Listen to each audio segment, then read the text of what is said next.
नमस्कार दोस्तों, कैसे हैं आप सभी लोग। मैं रंजीत आप सभी लोगों का आपके अपने YouTube channel study with patience पे आपका स्वागत करता हूं। दोस्तों, आज का जो हमारा टॉपिक है यह है अरावली पर्वत।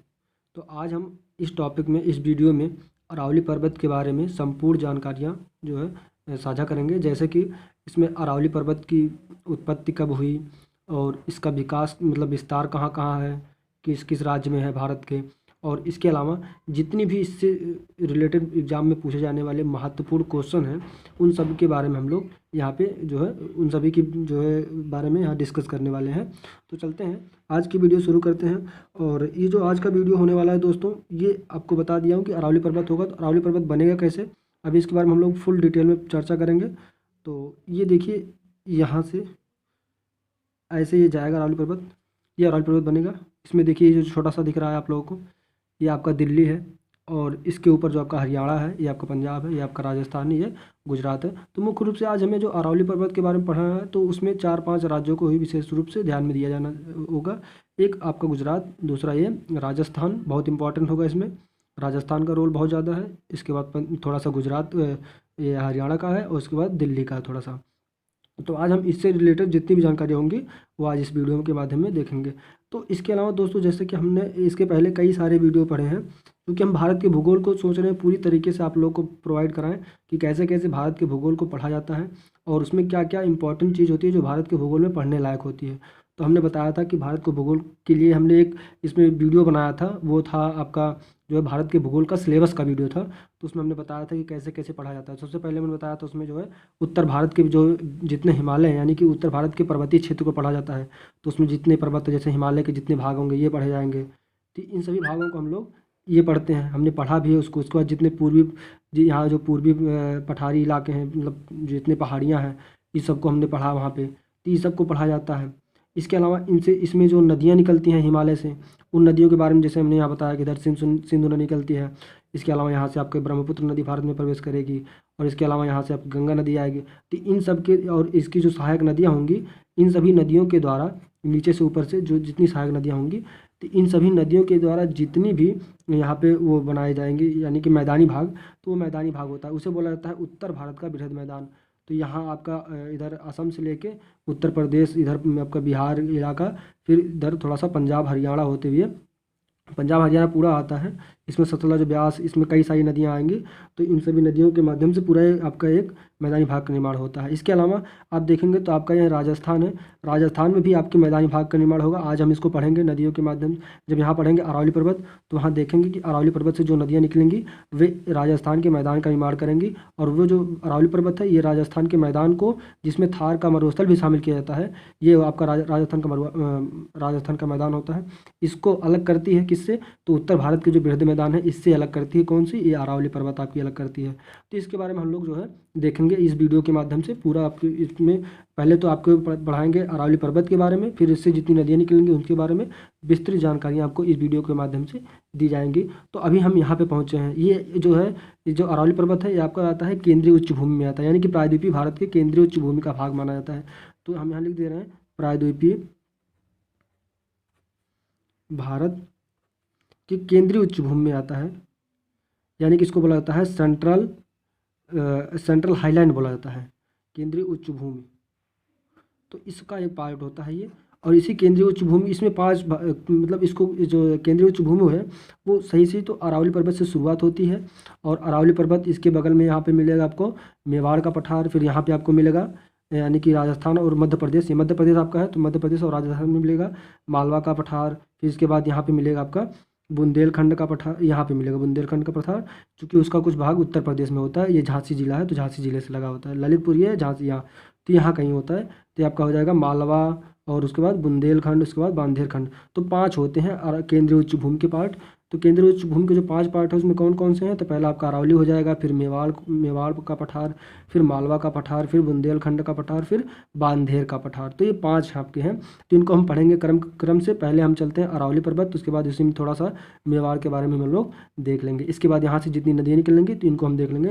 तो आपका केंद्रीय उच्च भूमि टॉपिक चल रहा है। केंद्रीय उच्च भूमि का पहला जो है आपका अरावली के बारे में हम लोग पढ़ रहे हैं आज। ठीक दोस्तों, तो चलते हैं, वीडियो को शुरुआत करते हैं और आपको अरावली पर्वत के बारे में हम लोग बताने का प्रयास करते हैं। ठीक दोस्तों, तो दोस्तों जैसा कि हमने एक इसमें मैप बनाया है और हमने बताया आपको कि इसमें हमको केवल 4-5 राज्य मुख्य रूप से ध्यान में रखना है। तो उसमें गुजरात, आपका राजस्थान और ये हरियाणा और ये दिल्ली है। तो ये केंद्र शासित प्रदेश है, कुल मिला के यही 3-4 में इसका विस्तार पाया जाता है। इसीलिए हम इसको बहुत बड़ा नहीं बनाए हैं, इतने ही बनाए हैं जिसमें हम लोग को जो अरावली के बारे में पूरी तरीके से हम लोग समझ ले जाएँ। तो चलिए शुरू करते हैं अरावली पर्वत के बारे में। तो दोस्तों जैसा कि अरावली पर्वत के बारे में आपको बता दें कि अरावली पर्वत की उत्पत्ति कब हुई थी। तो इसको आपको कम से कम 1-2 मिनट में आपको समझना होगा कि अरावली पर्वत की उत्पत्ति कैसे हुई थी और ये अरावली पर्वत किस पर्वत जो है मतलब किस पर्वत का भाग है।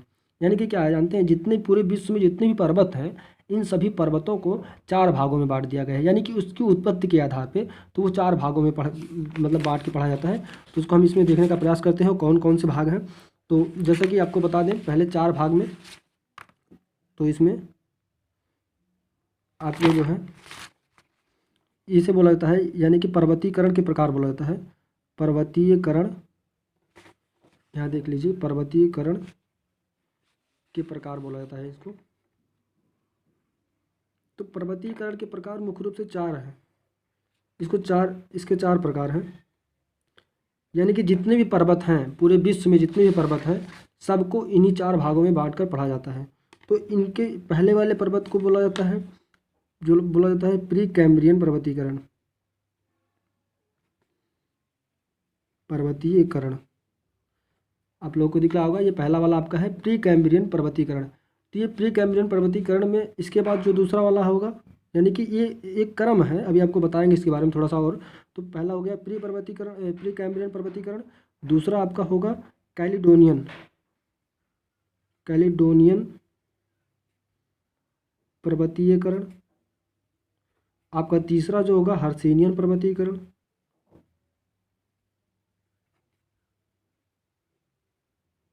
और आपका जो चौथा वाला है ये आपका है प्री कैम्ब्रियन हो गया, कैलिडोनियन हो गया, हर्सिनियन हो गया। इसके बाद आपका आता है अल्पाइन पर्वतीय करण। तो ये मुख्य रूप से 4 पर्वतीयकरण यानी कि 4 भागों में बांट के पूरे विश्व को जितने भी पर्वतों को पढ़ा जाता है। तो आप इसमें देखेंगे जो प्री कैम्ब्रियन पर्वतीकरण है इसमें आपका अरावली पर्वत की उत्पत्ति होगी। अरावली ये सबसे पहले है, यानी कि इसका क्रम जो है ऐसे आएगा ऊपर से नीचे की तरफ, आप समझ सकते हैं। पहले आपका प्री कैम्ब्रियन पर्वतीकरण आएगा, फिर उसके बाद कैलेडोनियन आएगा, फिर हर्सिनियन, फिर अल्पाइन जो है सबसे लेटेस्ट, सबसे मतलब नवीनतम ये पर्वत होता है, नवीनतम होता है। तो नवीनतम पर्वत ये आता है, अल्पाइन पर्वतीकरण को कहा जाता है। यानी कि जितने भी पर्वत आपको अल्पाइन पर्वतीकरण में मिलेंगे वो सब नवीनतम पर्वत होंगे, यानी कि सबसे बाद में बने हुए हैं, सबसे नया है पर्वत। ठीक दोस्तों, तो प्री कैम्ब्रियन पर्वत सबसे पुराने पर्वत होंगे। तो इसी में आपकी अरावली पर्वत की उत्पत्ति होती है। अरावली पर्वत कब बना था तो बताएंगे आप प्री कैम्ब्रियन पर्वतीकरण में। भी इसको बताते हैं कि किस कल्प में, क्योंकि जब पृथ्वी की उत्पत्ति को आप बांट के पढ़ेंगे तो उसको देखेंगे कि उसके कालखंड को जब बांटेंगे, यानी कि पृथ्वी की उत्पत्ति कब मानी जाती है, तो माना जाता है कि 4.6 अरब वर्ष पूर्व पृथ्वी की उत्पत्ति हुई थी। तो जब 4.6 अरब वर्ष पूर्व पृथ्वी की उत्पत्ति हुई थी तो इसी में जो आपका मिलेगा पृथ्वी जो है, इसी में इसको कई भागों में बांटा जाता है। तो उसमें बांट के हम लोग देखते हैं कि कब जो है कौन सा पर्वत कब बना था, तो उसी हिसाब से उसका नाम रख दिया जाता है। जब जो पर्वत बना होता है उसी हिसाब से उसका नाम पड़ जाता है। जैसे प्री कैम्ब्रियन में जो बनेगा उसे बोला जाएगा प्री कैम्ब्रियन पर्वतीकरण। कैलेडोनियन का जो है वो मुख्य रूप से 2 है, तो उसको हम लोग जब पढ़ेंगे तभी देखेंगे कौन कौन से हैं। फिर हर्सिनियन देखेंगे, फिर अल्पाइन देखेंगे, तो इसमें कौन कौन से पर्वत बने हैं। जैसे प्री कैम्ब्रियन में आपका अरावली हो गया, इसके अलावा आप देखेंगे तो नॉर्वे और स्वीडन है। तो नॉर्वे और स्वीडन में जो है 2 पर्वत बनते हैं। उन पर्वतों को आप वहाँ पे एक पर्वत है उसका नाम है आपका स्कैंडिनेवियन पर्वत, तो वो भी आपका इसी प्री कैम्ब्रियन में आता है, यानी कि वो भी एक पुरानी जो है पर्वत श्रृंखला है। और इसके अलावा आप देखेंगे तो ब्राज़ील की उच्च भूमि भी वो भी इसी में आएगी प्री कैम्ब्रियन में, यानी कि ये सब बहुत प्राचीनतम संरचना है। ठीक दोस्तों, ये बताने का प्रयास कर रहा था। इसके बाद आप कैलेडोनियन का देखेंगे, हर्सिनियन में देखेंगे तो हर्सिनियन में जितने भी पूर्वी जो है एशिया के देश हैं, मतलब पूर्वी एशिया के जितने भी पर्वत हैं सब इसी में आ जाएंगे हर्सिनियन में। तो जैसे आपको इसमें कई सारे मिलेंगे, जैसे मिलेंगे हिंदू कुश, सुलेमान, किरथार, एल्बोर्ज और जो जैग्रोस। इसके अलावा इधर आपको चीन में जितने पड़ते हैं, यानी कि नॉन, ये वहाँ पे नान बोला जाता है, जैसे नॉनसान, अल्तून शान, तिएन शान या अल्टाई माउंटेन, या जो है वहाँ पे और कई सारे हैं जैसे सयान माउंटेन है। इसके अलावा आपका ग्रेट खिंगन है, तो कई सारे हैं पर्वत हैं, तो सब इसी में आएंगे, आपके हर्सिनियन में आएंगे। इसके अलावा अल्पाइन पर्वतीकरण का सबसे बड़ा उदाहरण आपका जो हिमालय पर्वत है, जो लेटेस्ट बने हुए हैं, तो ये सब इसमें आएंगे। तो अभी चलते हैं हम थोड़ा सा इसमें और देखने का प्रयास करते हैं, इसके बाद अपने अरावली पर्वत टॉपिक पे आ जाएंगे। तो हम आप लोग को ये बताना चाह रहे थे कि पृथ्वी की उत्पत्ति जो है उसको कई भागों में बांटा जाता है। तो उसको पहले हम देखने का प्रयास करते हैं कि कहाँ से कौन सा पर्वत, जैसे प्री कैम्ब्रियन पर्वत कब बना, कैलेडोनियन पर्वत कब बना। तो सबसे पहले हम देखते हैं यहाँ पे, तो ये आपका है, इसको कई पार्ट में बांटा गया है। जैसे बोला जाता है प्री पैलियोजोइक बोला जाता है, प्री पैलियोजोइक, ये आपका महाकल्प है। इसको अभी बहुत डिटेल में पढ़ते तो आप लोग को समझ में आता, फिलहाल इसको हम कभी बाद में बताएंगे आप लोग को कि प्री कैम्ब्रियन जो है इसमें 5 महाकल्प होते हैं। इसको बोला जाता है ईरा बोला जाता है, यानी कि पृथ्वी की जितनी उसका कालखंड है उसको 5 महाकल्प में बांट दिया गया है। तो उसमें से एक आपका पहला है आपका प्री पैलियोजोइक ईरा, या इसको कल्प महाकल्प बोला जाता है। तो इसी में जो है युग आते हैं, यानी कि जो है पहले आपका आता है महाकल्प, उसके बाद युग, उसके बाद आपका कल्प आता है। तो इसी पैलियोजोइक महाकल्प के इसमें कोई युग नहीं है, तो इसमें आपका आता है आर्कियन, देखेंगे तो आर्कियन आएगा। इसी आर्कियन के बाद इसमें आपका आएगा फिर प्री कैम्ब्रियन। ये आपका जो है एपोर्च है, इसको इंग्लिश में एपोर्च बोला जाता है, सॉरी इसमें पीरियड बोला जाता है, पीरियड, और हिंदी में इसको बोला जाता है कल्प बोला जाता है। एपोर्च तो आपको यहाँ पे आएगा जिसको युग बोला जाता है, और इसको ईरा बोला जाता है इंग्लिश में, ईरा, एपोर्च, पीरियड। तो इसी प्री पैलियोजोइक में कोई युग नहीं है, इसी में 2 आपके ईरा है, यानी कि जो है 2 कल्प हैं, या इसी को बोला जाता है पीरियड बोला जाता है। तो आर्कियन एक कल्प हो जाएगा, दूसरा प्री कैम्ब्रियन। तो इसी में आपको मिलेगा प्री कैम्ब्रियन कल्प में आप देखेंगे तो वहाँ पे आपको मिलेगा कुड़प्पा, धारवाड़, विंध्यन, तो ये सब इसी में आएंगे, इसी के क्रम के चट्टान है। तो यहाँ पे आपको मिलेगा आर्कियन, आर्कियन तो पहले हो जाता है, इसके बाद मिलेगा प्री कैम्ब्रियन आपका कुड़प्पा, धारवाड़, विंध्यन। तो ये अलग टॉपिक है। कुल मिला के मैं आपको दिखाना चाह रहा था कि जो पहला वाला यानी कि जो अरावली पर्वत हम पढ़ने जा रहे हैं, तो इसी यानी कि प्री पैलियोजोइक महाकल्प के इसमें कोई जो है आपका युग नहीं है, लेकिन आप में इसमें 2 कल्प हैं, तो उसमें आर्कियन और प्री कैम्ब्रियन। तो सबसे पहला जो कल्प है आर्कियन, आप लोग देख रहे होंगे सबसे पहले ये मिलता है, इसलिए बहुत पुरानी संरचना मानी जाती है। इसके अलावा आप दूसरा देखेंगे, शॉर्ट में चल रहे हैं, आपको केवल दिखा रहे हैं कि कौन सा पर्वत कब मिलता है। तो इसी को जो है प्री कैम्ब्रियन माना जाता है, प्री कैम्ब्रियन पर्वतीकरण का उदाहरण है ये आर्कियन। ठीक दोस्तों, तो ये आपका उल्टा हो गया, इसको उल्टा भी कर सकते हैं। कुल मिला के इसी प्री कैम्ब्रियन में आता है आपका आर्कियन भी आता है, आर्कियन जो है, उसके बाद कुड़प्पा, धारवाड़, विंध्यन, तो 4 आते हैं, आर्कियन, कुड़प्पा, धारवाड़, विंध्यन। तो इसी प्री कैम्ब्रियन पर्वतीकरण में आते हैं, यानी कि प्री कैम्ब्रियन महाकल्प में आते हैं, कल्प में आते हैं। इसी को कहा जाता है प्री कैम्ब्रियन पर्वतीकरण। तो पहला वाला आपका ये हो गया प्री कैम्ब्रियन पर्वतीकरण। इसके बाद हम चलते हैं दूसरा कैलेडोनियन पे। तो जो कैलेडोनियन है आपका, तो कैलेडोनियन यहाँ पे मिलेगा। अभी आप देखेंगे तो प्री पैलियोजोइक हो गया, उसके बाद पैलियोजोइक हो जाएगा, यहाँ पे देखेंगे तो पैलियोजोइक। इसके बाद आपका ये आपका महाकल्प है, सब यहाँ पे लिख दे रहे हैं महाकल्प, कल्प, और इसी में आपका फिर मिलेगा प्री पैलियोजोइक हो गया। इसके बाद आपका आएगा तीसरा प्री पैलियोजोइक, उसके बाद आएगा मेसोजोइक, मेसोजोइक। इसके बाद आपका चौथा आएगा तो इसे बोला जाता है सीनोजोइक, और 5वां है इसे बोला जाता है नियोजोइक।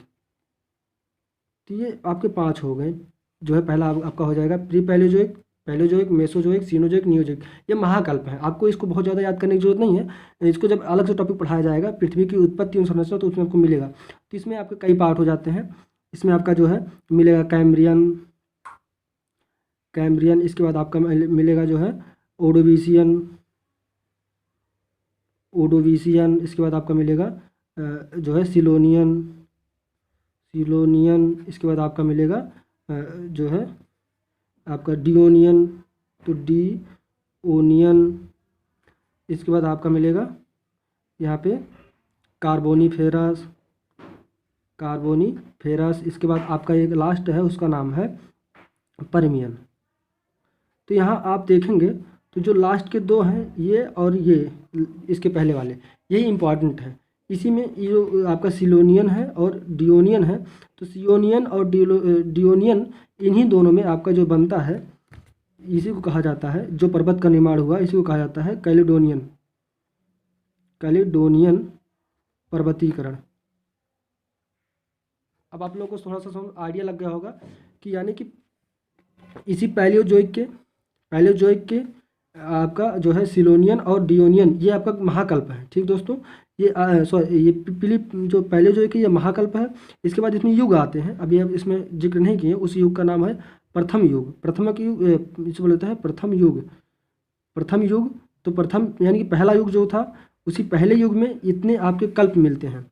ठीक, यानी कि पहले जो एक महाकल्प को बांटा गया युग में, तो युग कौन सा आ गया? प्रथम युग।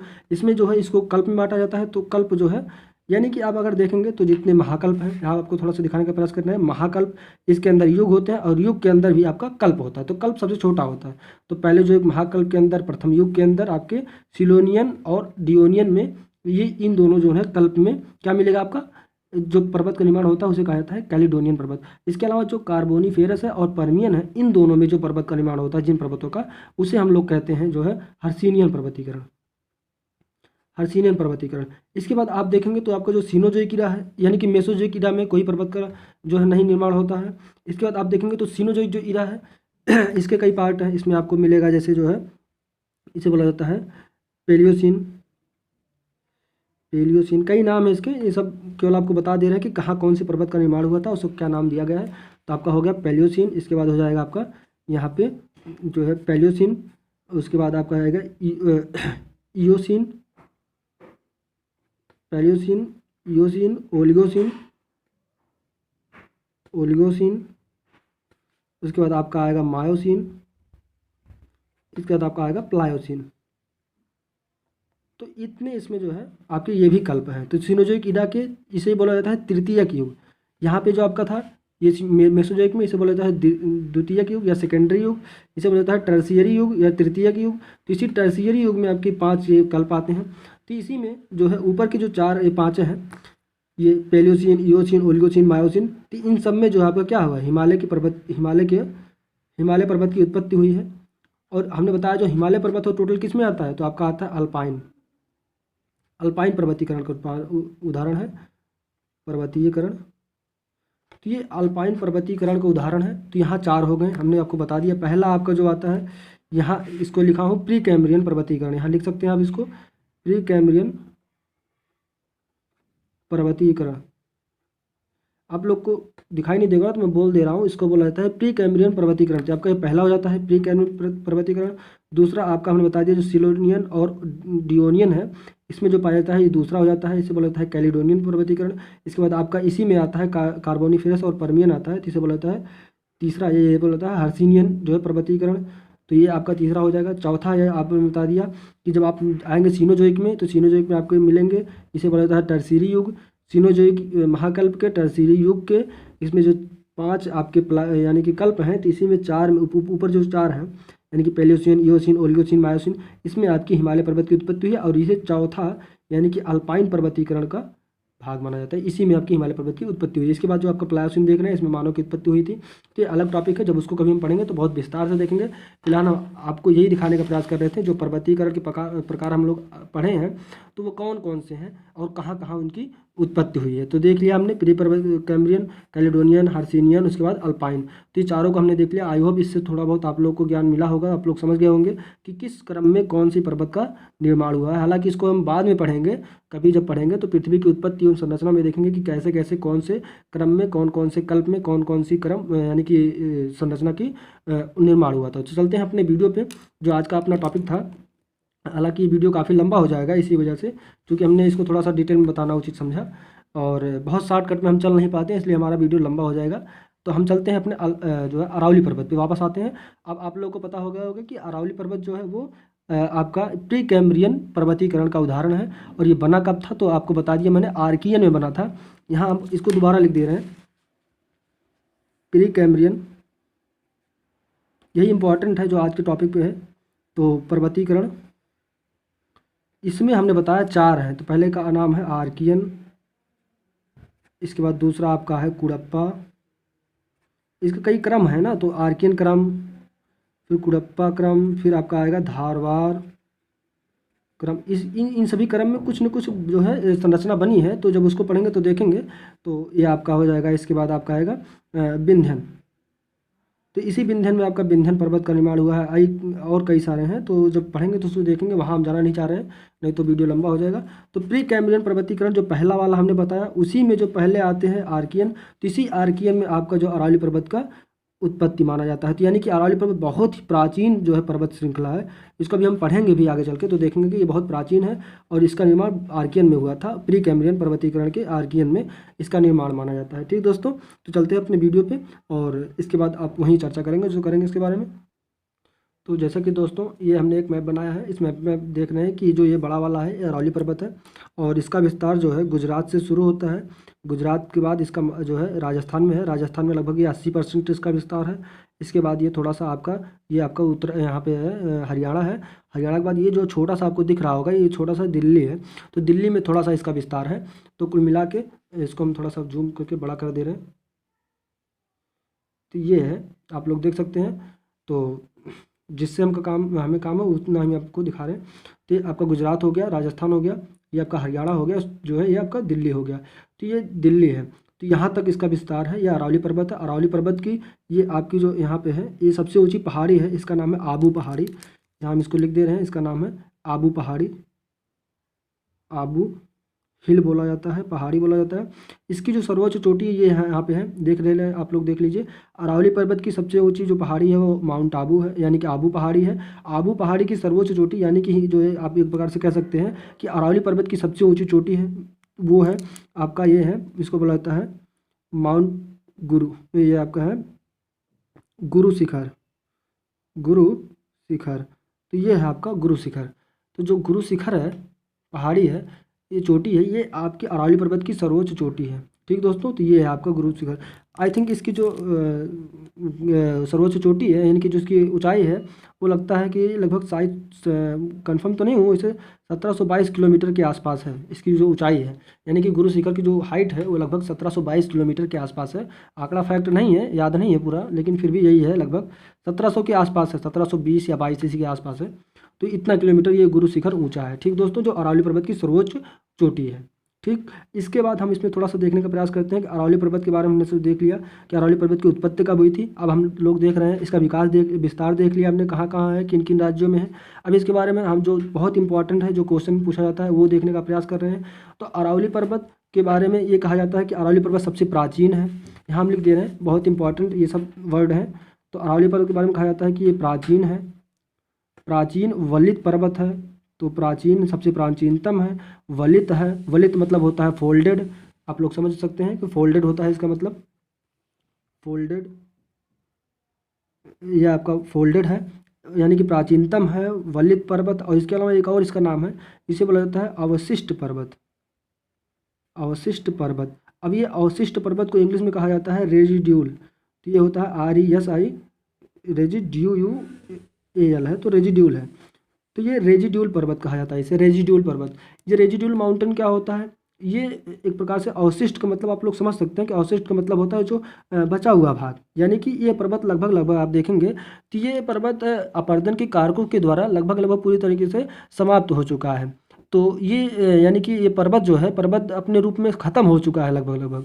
तो इसीलिए इसे बोला जाता है अवशिष्ट पर्वत बोला जाता है। अब आप लोग को समझ में आ गया होगा कि अवशिष्ट पर्वत क्या है। ये बहुत बार पूछा गया क्वेश्चन है कि निम्नलिखित में से कौन सा अवशिष्ट पर्वत है, या इसे कभी कभी इंग्लिश में भी दे देता है, इसलिए मैंने इसका इंग्लिश भी बता दिया। इसे बोला जाता है, कभी कभी पूछ लेता है कि निम्नलिखित में से कौन सा रेजिड्यूल माउंटेन है। तो रेजिड्यूल माउंटेन कौन है, तो ये आपका अरावली पर्वत है। यानी कि ये लगभग समाप्त हो गया है यह पर्वत। आप इसको देखेंगे तो बहुत कम दिखाई देगा कि ये पर्वत के रूप में, कि लगभग इसका लगभग ख़त्म हो चुका है। उसका कारण है कुछ तो जो है प्राकृतिक जो है कारक हैं जिम्मेदार, जैसे वर्षा हो गया, पवन हो गया। इसके अलावा कुछ मानवीय कारण है, जैसे भूम जो है जितने भूमाफिया हैं इनके द्वारा पर्वतों को जो है अंधाधुंध जो है काट के पत्थर को निकाल के बेचा जाता है। तो इसलिए लगभग विनाश हो गया है इसका। अब इसके कुछ थोड़ा सा और इम्पोर्टेंट तथ्य को हम लोग देख ले रहे हैं कि जैसे इसे राजस्थान में जो है, राजस्थान में 2 ज़िले हैं, एक का नाम है उदयपुर और दूसरा है अलवर। तो ये 2 ज़िले हैं और इन 2 ज़िलों में इनके अलग अलग नाम हैं। तो उसको हम इसमें देखने का प्रयास करते हैं। जो उदयपुर ज़िला है यहाँ पे इसे बोला जाता है जो है जरगा की पहाड़ी के नाम से बोला जाता है, जरगा की पहाड़ी, जरगा की पहाड़ी इसे कहा जाता है। इसी पर्वत को, अरावली पर्वत को हाँ जरगा की पहाड़ी के नाम से जाना जाता है। इसके अलावा जो इसी राजस्थान का जो है, ये राजस्थान है, तो राजस्थान का दूसरा है अलवर ज़िला, इसे यहाँ पे ये बोला जाता है हर्षनाथ की पहाड़ी। तो हर्षनाथ की पहाड़ी, ये कुछ इंपॉर्टेंट थी जो इसको आपको बताना था कि यानी कि उदयपुर में इसे जरगा की पहाड़ी के नाम से जाना जाता है। इसके अलावा अलवर ज़िले में इसे क्या कहा जाता है, तो हर्षनाथ की पहाड़ी के नाम से जाना जाता है। इसके अलावा इसे दिल्ली में है, दिल्ली में, तो दिल्ली में आपको जो है इसे कहा जाता है रिज कहा जाता है, रिज। इसको इंग्लिश में कहते हैं RIDG, तो रिज है, रिज कहा जाता है। और इसी दिल्ली में इसी के रिज पे जो आपने सुना होगा कि जो है प्रेसिडेंट हाउस है जो, तो वो आपका कहाँ है, तो इसी दिल्ली रिज पे बसा हुआ है। उसका नाम जो है आपने सुना होगा रायसीना हिल बोला जाता है। तो रायसीना, तो रायसीना हिल मतलब रायसीना हिल पर ही जो है आपका प्रेसिडेंट हाउस है, तो उसी को रिज बोला जाता है दिल्ली में। ठीक, इसका विस्तार दिल्ली तक भी है। तो चलते हैं अपने टॉपिक पे। तो यहाँ हम इस समय है, और इसके अलावा इसमें थोड़ा सा आप लोग देखेंगे तो इससे कई सारी नदियाँ निकलेंगी। अभी उसको हम लोग देखने का प्रयास करेंगे कौन कौन सी नदी है। और इसमें जो है ये जो हमने बताया पिछली वीडियो में, अभी इसी में बताया था, थोड़ा पहले आप लोग देखेंगे तो बताया हमने कि इसमें इससे कुछ नदियाँ निकलती हैं जिससे जो है राजस्थान के मैदान का निर्माण करती हैं। तो राजस्थान के मैदान जो है वह भी यहाँ से निकलेंगी, कई सारी नदियाँ निकलेंगी, तो आके यहाँ पे राजस्थान के मैदान का निर्माण करती हैं। और इसी राजस्थान के मैदान में जो है थार का मरुस्थल भी शामिल किया जाता है। तो अभी यहाँ पे हम लोग उसको देखने का प्रयास करेंगे। पहले हम थोड़ा सा अरावली के बारे में और समझ लेते हैं। तो जो अरावली पर्वत है आपका, ये अरावली पर्वत जो है इसमें जो है मैंने बता दिया था कि अरावली पर्वत जो है, यहाँ पे एक चीज़ और बताना इंपॉर्टेंट था कि जो ये अरावली पर्वत है, ये आप लोग देख रहे हैं, इसे बोला जाता है बांगर, राजस्थान बांगर बोला जाता है। तो राजस्थान बांगर क्या होता है इसको हम देख लेते हैं। तो राजस्थान जो बांगर होता है, बांगर आप लोग को हमने बताया था एक वीडियो में, इसके पहले काफ़ी पहले वीडियो बताया था, तो उसमें बताया था कि जो यानी कि भूमि का वह भाग जहाँ यानी कि नई जड़ों में मिट्टी नहीं पहुँच पाती, यानी कि वो एक प्रकार से ऊसर भूमि होता है। तो ऊसर भूमि को क्या बोला जाता है, तो या इसे बोला जाता है अनउपजाई। तो अनउपजाई भूमि को क्या बोला जाता है, बांगर बोला जाता है। तो ये बांगर है राजस्थान का। ठीक, यहाँ पे यानी कि ये बहुत ही अनउपजाई भूमि है, यानी कि ये ऊसर भूमि प्रकार से आप कह सकते हैं। तो ये अरावली पर्वत, इसे आप लोग यहाँ पे समझ लीजिए, लिख नहीं रहा हूँ, ये राजस्थान का बांगर है। तो राजस्थान बांगर को ये अलग करती है अरावली पर्वत किससे, तो ये मेवाड़ का पठार है, ये मेवाड़ का पठार है। तो मेवाड़ का पठार आपने पढ़ा हो, मैंने बताया कि अरावली पर्वत जब हम केंद्रीय उच्च भूमि पढ़ते हैं तो उसमें पढ़ते हैं अरावली पर्वत, मेवाड़ का पठार। इसके बाद फिर आप पढ़ेंगे यहाँ पे बुंदेलखंड, मालवा का पठार, फिर बुंदेलखंड का पठार, फिर बांदेलखंड का पठार। तो अलग है, जब उसको पढ़ेंगे तो देखेंगे। तो उसी में का ये दूसरा आपका है मेवाड़ का पठार। ठीक दोस्तों, तो ये मेवाड़ का पठार, यहाँ से एक नदी निकलेगी, अभी उसको हम देखने का प्रयास करेंगे। उसका नाम है पूर्वी बनास। तो उसको हम देखेंगे कि यह क्या है, वो पूर्वी बनास है। ठीक दोस्तों, तो इसमें जो कुछ इंपॉर्टेंट जो महत्वपूर्ण है अरावली पर्वत के बारे में, उसको हम देख लेते हैं, फिर चलते हैं इसमें नदियों के बारे में। तो जो महत्वपूर्ण है वो ये है कि अरावली पर्वत भारत के लिए इसलिए महत्वपूर्ण है क्योंकि यहाँ से जो है कुछ जो है संसाधन निकाले जाते हैं। संसाधन मतलब कुछ खनिज निकाले जाते हैं। तो उनका नाम हम यहाँ पे देख ले रहे हैं कौन कौन से हैं वो। तो सबसे पहले अरावली पर्वत से हम बता दें आप लोगों को कि यहाँ से सीसा, इसके अलावा यहाँ से जो है जस्ता और चांदी, और इसके अलावा सीसा, जस्ता, चांदी, और इसके अलावा तांबा। तो तांबा बहुत इंपॉर्टेंट है, तांबा से जो है कई सारे क्वेश्चन पूछे जाएंगे। तो इसमें 4 चीज़ निकाले जाते हैं यहाँ जो है इसी अरावली पर्वत से। तो सीसा, जस्ता, चांदी और तांबा, तो 4 चीज़ मुख्य रूप से यहाँ से निकाले जाते हैं। और इसमें भी देख लेते हैं। तो राजस्थान का जो हमने 2 जिला हमें बताया है, ये बहुत इंपॉर्टेंट जिले हैं। इसको आप अरावली पर्वत के दृष्टिकोण से बहुत इंपॉर्टेंट माना जाता है। तो ये बहुत समृद्ध है ये राजस्थान का। तो आपका उदयपुर, और फिर हम उसी को लिख रहे हैं, और अलवर ज़िला है। तो अलवर ज़िले, तो यहाँ दोनों को हम समझने का प्रयास करते हैं। तो जो राजस्थान का उदयपुर है, यहाँ इन दोनों ज़िलों में आप लोग सम्मिलित रूप से देख सकते हैं। तो राजस्थान के उदयपुर और अलवर ज़िले में जो है यहाँ से तांबा का बहुत बृहद मात्रा में उत्पादन किया जाता है। तांबा बहुत इंपॉर्टेंट है। तांबा से रिलेटेड बहुत सारे क्वेश्चन पूछे जाते हैं। अभी इसके बारे में हम और बताएंगे जो जानकारियाँ हैं। तो तांबा का उत्खनन कहाँ किया जाता है, तो अरावली पर्वत के जो है ये राजस्थान में उदयपुर और अलवर ज़िले से जो है निकाला जाता है। ठीक, ये दोनों राजस्थान के ज़िले हैं, यहाँ से तांबा का उत्खनन किया जाता है। तो यहाँ पे स्थान कभी कोई पूछ लेता है कि कौन कौन से स्थान से निकाले जाते हैं, तो उनका नाम है, आप लोग देख लीजिएगा, 3 स्थान है। पहले का नाम है खेतड़ी, फिर आपका है सिंघाना, इसके बाद आपका है खोदरीबा। तो 3 स्थान आप लोग देखिए, खेतड़ी, सिंघाना, खोदरीबा। तो ये तीनों जो हैं उदयपुर और अलवर ज़िले में पड़ते हैं आपके, यानी कि इन्हीं क्षेत्रों में क्या पाया जाता है, तांबा पाया जाता है। ठीक दोस्तों। और ये कहाँ से, तो उदयपुर से हैं। ठीक, तो उदयपुर और अलवर ज़िले में जो है खेतड़ी, सिंघाना, खो, दरीबा स्थानों से क्या निकाला जाता है, तांबा का निकाला जाता है, तांबा निकाला जाता है। और ये अरावली पर्वत में पड़ते हैं, यानी कि अरावली के क्षेत्र में पड़ते हैं। ठीक दोस्तों, तो ये हो गया कुछ इंपॉर्टेंट। इसके अलावा अभी तो हमने तांबा के बारे में यहाँ पे जिक्र किया। अभी ये जो सीसा है, जस्ता है और चांदी है, ये कहाँ से निकाले जाते हैं, तो ये भी निकाला जाता है राजस्थान की एक खान है जिसका नाम है जाबर की खान। राजस्थान में पड़ता है, तो राजस्थान में जाबर की खान है। उसी जाबर की खान से क्या निकाला जाता है, सीसा, जस्ता और चांदी का बहुत ही यानी कि बृहद मात्रा में, यानी कि काफ़ी मात्रा में वहाँ से क्या निकाला जाता है, तो सीसा, जस्ता और चांदी का यानी कि उत्पादन किया जाता है भारत में। कहाँ से, राजस्थान के जाबर की खान से। तो ठीक दोस्तों, इसके अलावा हम थोड़ा सा आप लोग को और बताना चाहते हैं इसमें कि ये जो है कहाँ कहाँ से, इसके अलावा जैसे तांबा हमने पढ़ा, तांबे से रिलेटेड कुछ और क्वेश्चन पूछे जाते हैं। वो ये क्वेश्चन पूछे जाते हैं कि भारत में कहाँ कहाँ से तांबे का जो है उत्खनन किया जाता है। तो हम इसको थोड़ा सा समझने का प्रयास करेंगे कि कहाँ कहाँ से किया जाता है। तो चलते हैं, देखते हैं। इसके अलावा हमने यहाँ पे देख लिया, राजस्थान में 2 जिले हैं, एक उदयपुर, एक अलवर जिले। यहाँ से निकाला जाता है खेतड़ी, सिंघाना, खो, दरीबा नामक स्थान से तांबे का उत्खनन किया जाता है। इसके अलावा 2 और हैं राज्य, एक आपका है झारखंड। तो झारखंड आप लोग को पता होगा, झारखंड में जो है रांची का पठार है, छोटा नागपुर पठार है। तो छोटा नागपुर के पठार से वहाँ से उसके भी 3 पार्ट हैं, तो आप पढ़ेंगे जब मिलेगा उसमें राजमहल, उसके बाद जो है छोटा नागपुर पठार, फिर नीचे वाला आपको हो जाएगा रांची का पठार। तो वो 3 है। तो कुल मिला के राजस्थान में जो है 4 शहर बहुत इंपॉर्टेंट है जहाँ से जो है तांबे का उत्खनन किया जाता है, तांबा निकाला जाता है यहाँ से। तो हम जो है तांबा जो है यहाँ से निकाला जाता है, तो उसको हम बताने जा रहे हैं कि तांबा कहाँ कहाँ से निकाला जाता है। तो 4 स्थान है, आप लोग देख लीजिएगा। इसका एक फार्मूला भी है, तो पहले हम आप लोग को लिख के बता दे रहे हैं, फिर भी फार्मूला भी बता देंगे कौन कौन सा है याद करने के लिए। तो राजस्थान में है, पहला है, उसका नाम है आपका यहाँ पे मोसाबानी।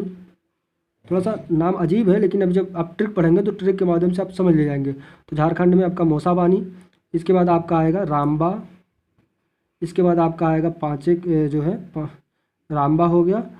उसके बाद आएगा सोना, आएगा मतलब सोना माखी। इसके बाद आपका जो चौथा है वो आपका आएगा यहाँ पे पाथरखेड़ा। देखिए, अगर आप भूल जाओगे, लेकिन आपको अगर फार्मूला याद है, इसका ट्रिक याद है, तो आप आराम से याद कर सकते हैं, कभी भूलेगा नहीं।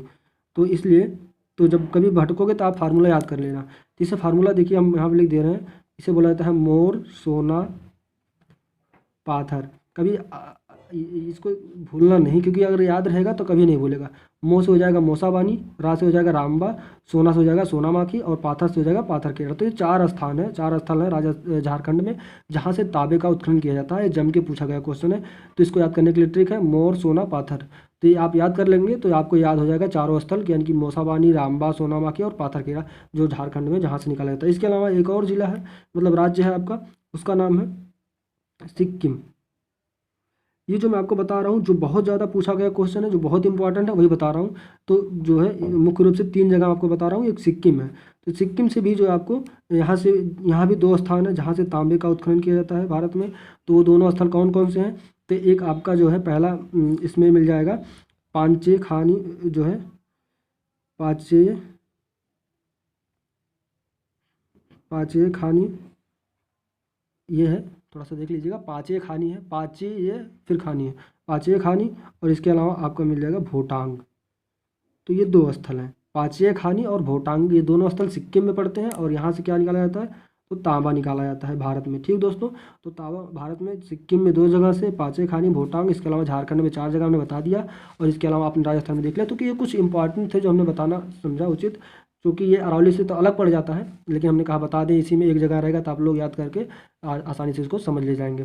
तो चलते हैं, इसके अलावा जो है अभी और कुछ है इंपॉर्टेंट चीज़, जैसे ये तो आपका हो गया कुछ जो इसमें अरावली पर्वत के बारे में हो गया। अब अरावली पर्वत में थोड़ा सा और देख लेते हैं, जो ये प्राकृतिक रूप से कितना हमारे लिए महत्वपूर्ण था, जो प्रकृति ने इसको क्यों बनाया है। ऐसे आप देखेंगे इसकी वजह से यहाँ पे जो है वर्षा बहुत कम होती है, क्योंकि जब आप पढ़ेंगे कभी मानसून, भारत की मानसून, तो उसमें देखेंगे कि यहाँ से ये जो वर्षा होती है इसी के समानांतर जो है चली जाती हैं इधर, मतलब निकल जाती हैं चाइना की तरफ चली जाती हैं, यानी कि ये भारत से बाहर चली जाती हैं, पाकिस्तान होती है बाहर चली जाती हैं।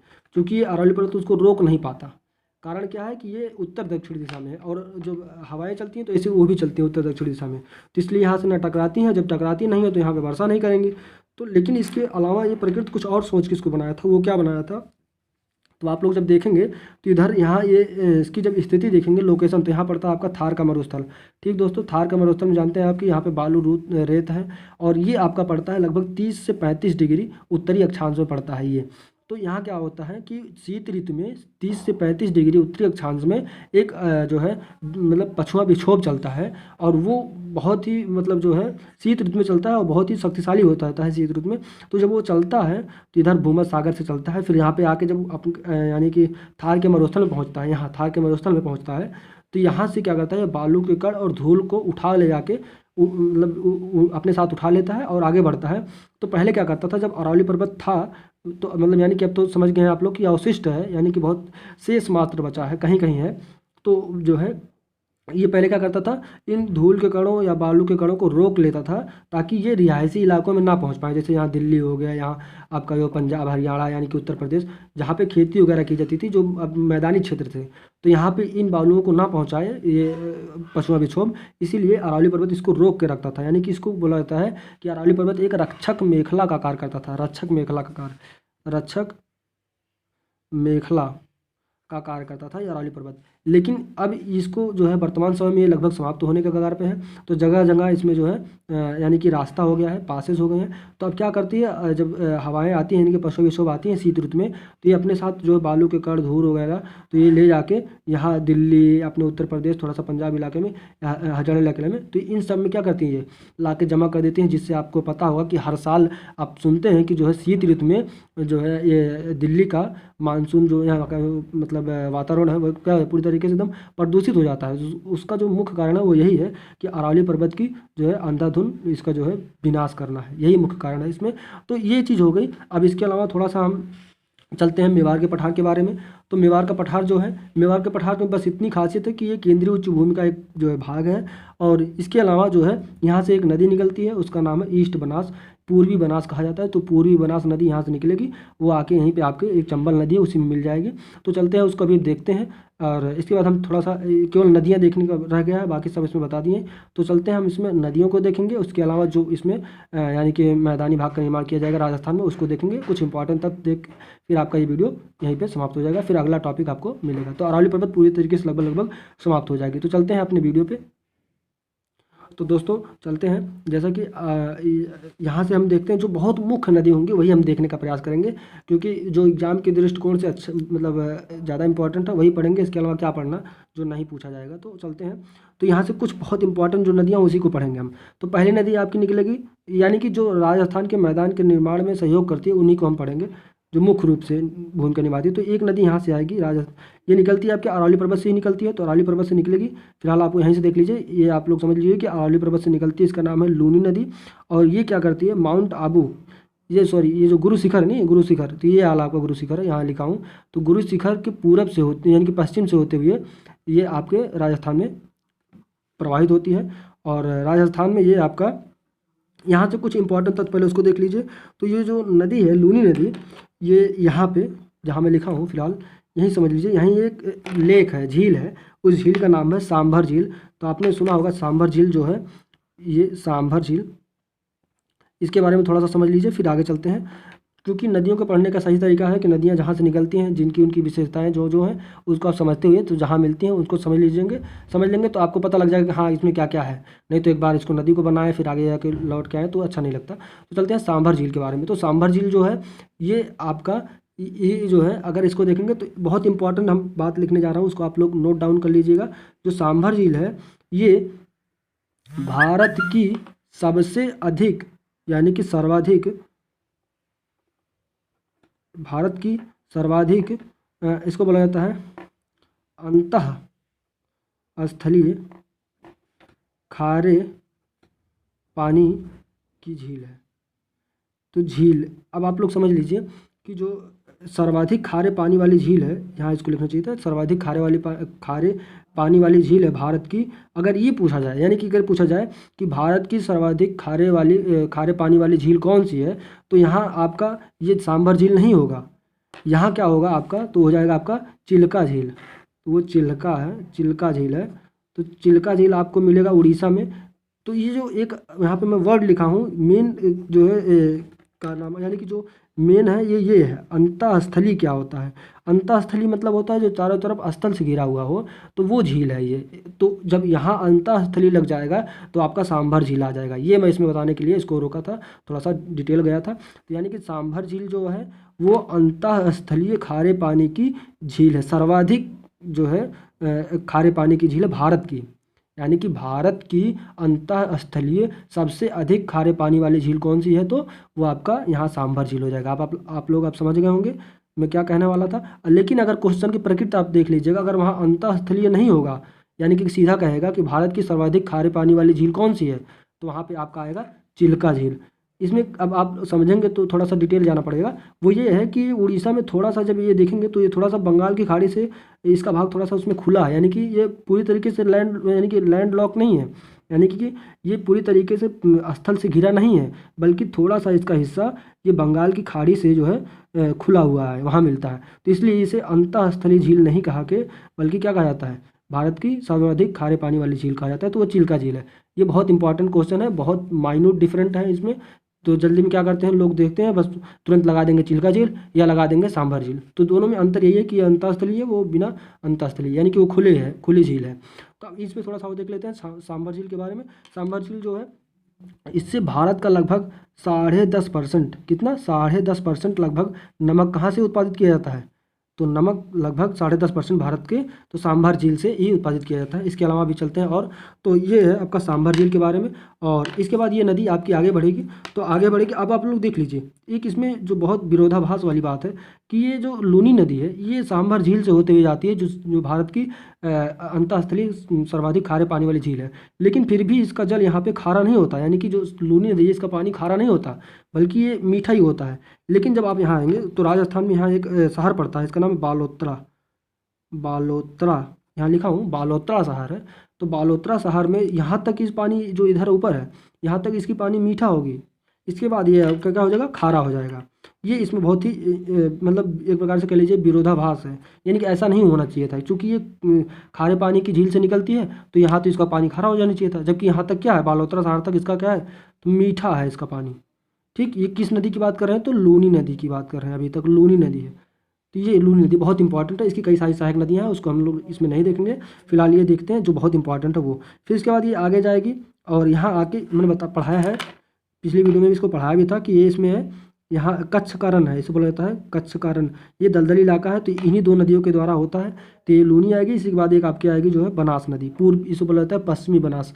तो पश्चिमी बनास दोनों आके यहाँ पे मिल जाएंगी। और ये एक प्रकार से कह सकते हैं कि लूनी और बनास जो दो नदियाँ हैं, यानी कि पश्चिमी बनास, ये दोनों नदियाँ जो हैं अंतःस्थलीय नदियाँ हैं। ये भी एक होता रहता है, यानी कि जो नदी स्थलीय भाग से निकले और स्थलीय भाग में ही विलुप्त हो जाए, तो उसे क्या कहा जाता है? अंतःस्थलीय नदी कहा जाता है। तो वो बहुत अलग टॉपिक हो जाएगा। तो कुल मिला के ये लूनी नदी की इतनी विशेषताएं थी। और लूनी नदी के बारे में थोड़ा सा और अगर आप देखते हैं तो यहाँ लूनी नदी क्या, ये राजस्थान के मैदान का जो निर्माण करती है, यानी कि जो लूनी नदी के द्वारा राजस्थान के मैदान का निर्माण किया जाता है। यहाँ पे यहीं पर आप देखेंगे तो उत्तर पश्चिम में जो राजस्थान का मैदान है यहाँ, तो यहाँ आप ये थार का इलाका पड़ता है, इसे भी कहा जाता है। तो यहाँ एक ज़िला है, तो उसे आप लोगों ने सुना होगा जैसलमेर। तो जैसलमेर के बारे में थोड़ा सा हम इसमें और समझ लेते हैं। तो जैसलमेर है क्या? तो जो जैसलमेर ज़िला है, तो जैसलमेर ज़िला ये भारत का दूसरा सबसे कम वर्षा वाला क्षेत्र है। समझ में आया? ये भारत का दूसरा सबसे कम वर्षा वाला क्षेत्र है। तो इसका अगर डाटा देखेंगे तो यहाँ लगभग 10 सेंटीमीटर के आसपास वर्षा होती है। टोटल पूरे वर्ष में कितना होती है? लगभग 10 सेंटीमीटर वर्षा। तो जो पहला है वो कौन सा है? तो आप पढ़ेंगे तो वहाँ लेह है, या कहाँ जानते हैं? लेह एक शहर है, तो लद्दाख का है, तो वहाँ पे है। वो कितना है? वहाँ पे 9 सेंटीमीटर वर्षा। हमारा आदत है जो हम जैसे आप जैसलमेर के बारे में बता दिए, तो इससे रिलेटेड जितनी भी हैं जानकारियाँ आपको देना चाहते हैं, इसलिए वीडियो लंबा हो जाता है। तो अब जैसे जैसलमेर दूसरा है सबसे बड़ा, यानी कि जैसलमेर दूसरा सबसे कम वर्षा वाला क्षेत्र है भारत का। तो यहाँ कितनी होती है? तो 10 सेंटीमीटर। पहला कौन सा है? तो लेह है। ठीक, इसके अलावा तीसरा भी अभी यहाँ पे मिलेगा। तो अब बहुत आगे नहीं जाएंगे, फिलहाल यहीं तक रुकते हैं। अपने आप को बहुत कंट्रोल करना पड़ता है ताकि जो है ज़्यादा ज़्यादा मतलब जो है ये वीडियो लंबा ना होने पाए, लेकिन मैटर आप लोग को सब दिया जाएगा। तो ये जैसलमेर है, तो जैसलमेर में यहाँ 10 सेंटीमीटर वर्षा होती है लगभग। और ये जो जैसलमेर है, इससे यहाँ पे एक राष्ट्रीय मरु उद्यान है, इस बहुत इंपॉर्टेंट है, इसको आप लोग नोट डाउन कर लीजिएगा। तो राष्ट्रीय मरु उद्यान, मरु माने होता है मरुस्थली, इसको बोला जाता है इंग्लिश में डेजर्ट नेशनल पार्क। ठीक दोस्तों, तो ये उद्यान है, राष्ट्रीय मरु उद्यान है। इसके बारे में विशेषता क्या है कि जो ज़्यादातर उद्यान होते हैं, यानी कि जो ज़्यादातर पार्क वगैरह होते हैं, उद्यान वगैरह होते हैं, ये जंगली, यानी कि इसे बोला जाता है कि ये वहाँ पे पेड़ वगैरह होते हैं। लेकिन ये जो ऐसा मरुस्थल है कि यहाँ एक भी पेड़ नहीं है, यानी कि ये बिना जंगल रहित, यानी कि इसको बोल सकते हैं जंगल रहित जो है मरु उद्यान है। ठीक दोस्तों, तो चूंकि यहाँ वर्षा कम होती है तो यहाँ पे कहाँ मतलब यहाँ कोई मरुस्थल है ही नहीं, तो ये इसे बोला जाता है यानी कि बिना जंगल का ये उद्यान है। समझा, ये राष्ट्रीय मरु उद्यान। तो ये किसके लिए बनाया गया है, तो इसे बोला जाता है, यहाँ पे एक है चिंगारा, बोला जाता है चिंगारा। चिंगारा या इसी को बोला जाता है जो है काले मृग। चिंगारा या काले मृग के संरक्षण के लिए ये राष्ट्रीय मरु उद्यान बनाया गया है। कहाँ, जैसलमेर में।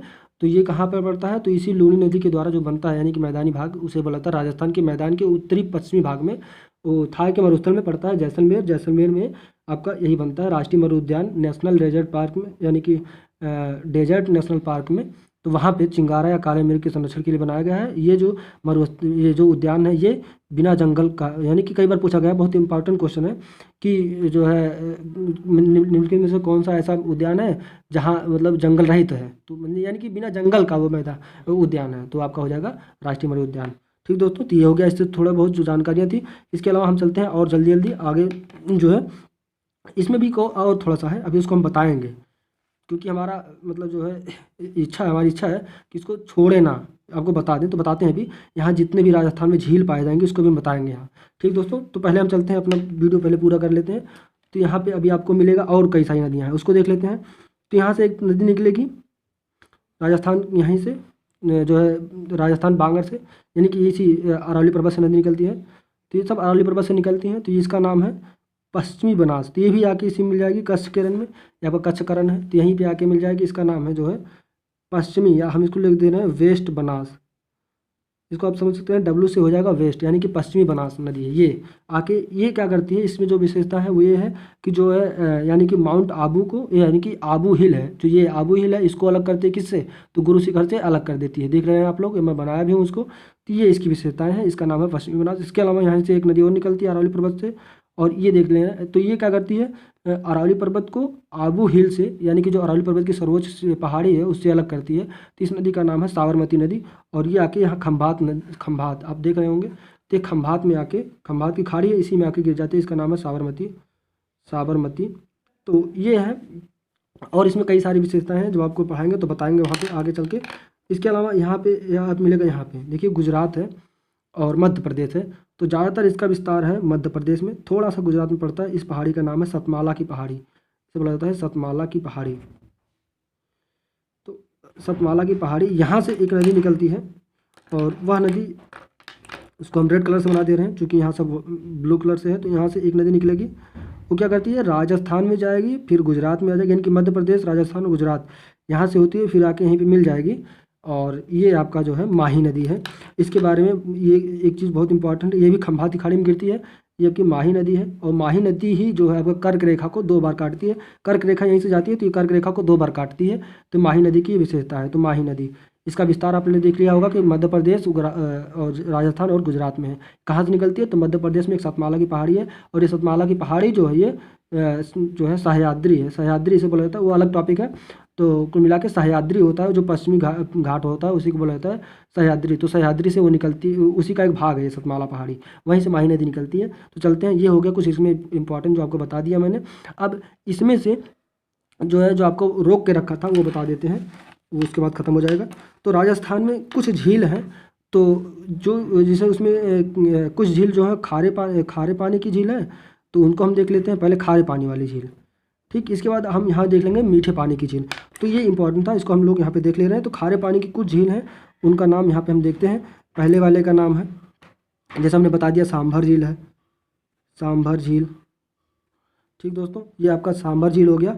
और ये सांभर झील, यानी कि खारे पानी की कौन कौन सी झील है, तुम्हें बता रहे हैं। पहला वाला आपका हो गया सांभर झील। इसके बाद आपका आएगा डेगना झील, डेगना झील, आप लोग इसको नोट कर लीजिएगा, बहुत इंपॉर्टेंट है। सांभर हो गया, डेगना हो गया, इसके बाद हो गया डिडवाना, हो गया डिडवाना झील।